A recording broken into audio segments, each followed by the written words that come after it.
All right, guys, so jumping right into it, you can see here what's all in our account. So you can see the owner's comp, which is my salary at 88 bucks, profits at 31 bucks for them. I'm starting this Millennial Financial product not just to make some YouTube channel that hopefully blows up or like every other YouTuber or whatever, but I really want to break the stigma on money.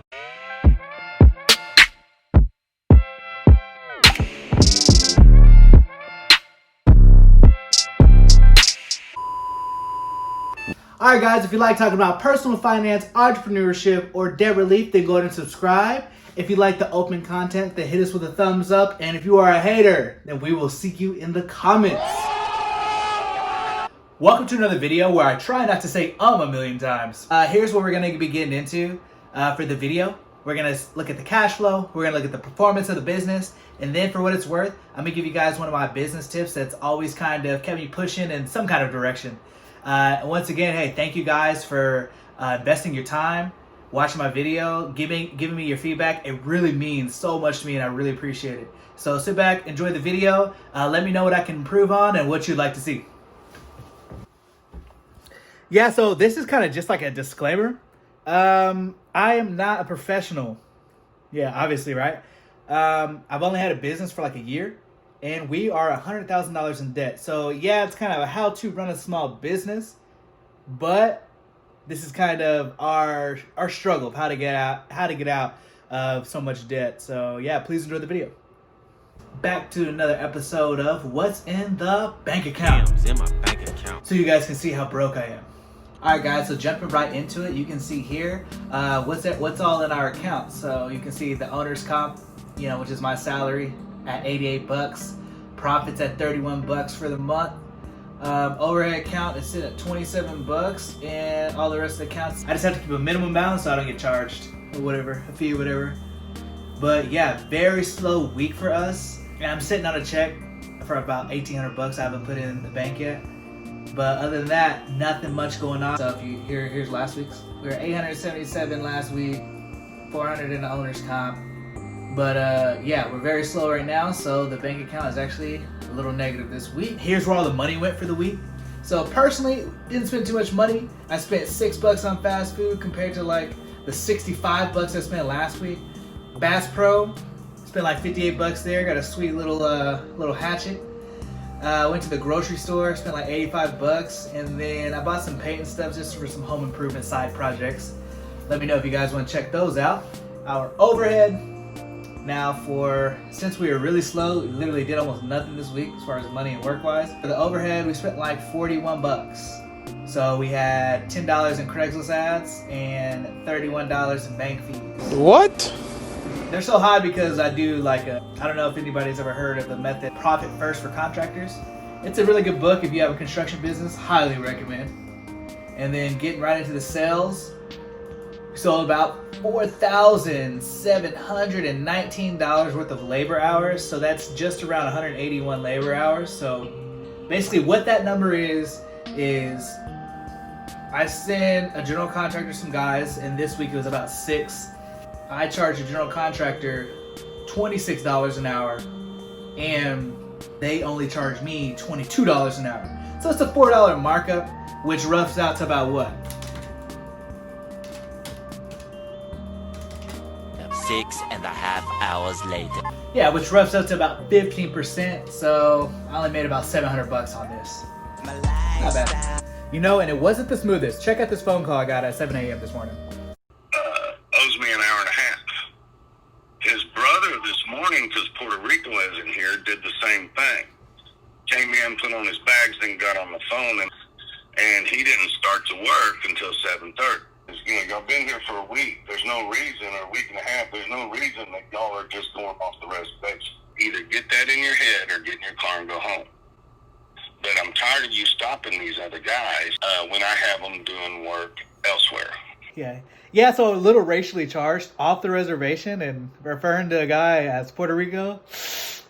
But, that's the business. Give me a thumbs up if you like the openness or if it's kind of weird. I don't know. Like I've said before, I'm starting this Millennial Financial product, not just to make some YouTube channel that hopefully blows up or like every other YouTuber, whatever. I really want to break the stigma on money.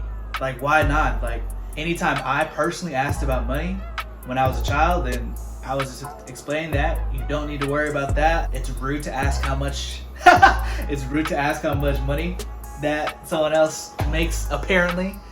Things you don't know when you're a kid. And so that's kind of like why I'm doing this. Like I said before, like I started this business, 100K in debt a year later, and we're climbing out. So I feel like if we can make a really good business that starts to cash flow and revenue, then we can really capitalize and pass on a lot of good info to, you know, people like you guys. You might have interest. So back to another episode of The Board, where you can see the financial guts of our failing business. No, I'm just kidding. We're actually doing a little better. I'm just going to kind of show you the interesting parts, I guess. So we track our leads. We try to track a lot of things. They're called KPIs. Learned that from the Contractor Fight at YouTube. So great channel if you ever want to check them out if you're a contractor. Because the more leads you get, the more bids you get. The more bids you send out, the more jobs you win. The more jobs you win, the more revenue. The more revenue, obviously, there's the more profit. So we started tracking the leads. Boom. So far for the month of September, we have had 6 leads scattered through Craigslist, Google, and cold calling. And that is 2 weeks extra, or 2 plus 2 from last week. So we got 2 leads this week. It's been a great week. What can I say?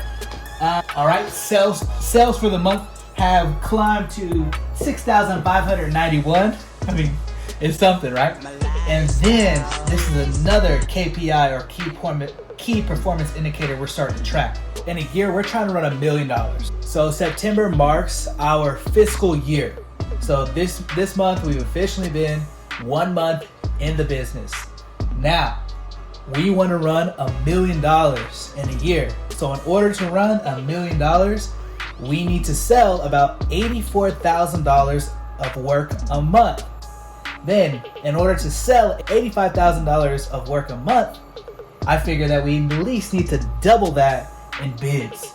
So our goal in bids is $160,000. So far for the month, we are at $57,000 in sent bids, and then $39,000 we actually sent this week. So yeah, let me know if this is palatable or digestible, or kind of what I can be more clear on, and what you guys want to see. Thank you. Okay, one thing I wanted to talk about and really just kind of open up a rhetoric about, for like a business tip wise, is just being innovative. Now, I know it's not really a tip and it's kind of like a duh or whatever, but just being innovative, thinking outside the box. I feel like if you look at the time we're in high school or college, whatever, it's like, oh, how can I get a good job so I can, you know, be profitable per hour? Oh, how can I land a big career so I can make 70, 80, 100,000 a year? And if you look at anybody that has wealth is not built from hourly checks. It's not. Name one person that's wealthy that has an hourly job. Yeah, nobody. Yeah, in fact, I've seen some statistic that most millionaires have a source of like 5 incomes. So that's what it's all about, is just, in my opinion, just being innovative. Look at McDonald's right now. Like, McDonald's has been around for however long. You've seen the Founder movie? Great movie, you gotta watch it. And they're still a $1 billion company. And then I recently seen their commercial with the Travis Scott meal, like getting a rapper to endorse them, then promoting that. And you can literally go to McDonald's right now and say, I want the Travis Scott meal. And they'll give you that. They'll give you the Quarter Mac, the loaded quarter pounder with cheese, the French fries, and the Sprite. From that one marketing or advertising move, like, people are talking about this. Like, I'd seen some random Facebook ad with Cali Muscle talking about the Travis Scott meal, like that. So go eat this Travis Scott. I'm about to go hard. I'm eating at McDonald's. that is what I'm talking about. Like, being innovative. Like, they're a $1 billion company. They're looking at profits over profits over profits, and they're still innovating and doing things that people have never done. Or, well, I guess Burger King used the Backstreet Boys. But still, you know, shout out to McDonald's for just innovating. So that's kind of innovation I'm talking about. Just thinking outside the box, doing something that you normally don't do, having that kind of mindset. And then having that business mindset, you'll be equipped to take advantage of any kind of opportunities that might just fall in front of your face. Yeah, guys, so once again, just thank you guys again for watching the videos. Please like and subscribe so you can check all the latest content and we can build this open financial community. So this is the Millennial Financial Product, breaking the stigma on money, signing out.